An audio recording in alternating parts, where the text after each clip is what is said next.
zan yi mai tambaya wa ilahu yake gaisarwa duk cikin albiya sai Muhammadu Rasulallah shugaban shugaba Annabi Muhammadu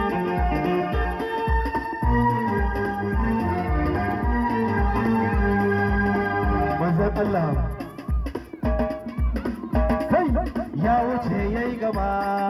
na kira ka Rasulullahi doje bakkan ka ba ya Rasulullahi ka amsa ko wajen ji ka ba ka amsa Rasulullahi ba ta da kasakanta ba Annabi Muhammadu mai babban masallaci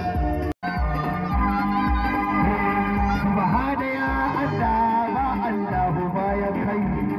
Allahu na gode ba mai bani bayan kai subhanaka ni aduke ba mai bani bayan kai na zo a ƙaran haske in yau da baitoci alhar ka zauna daidai mai sufa na sufofi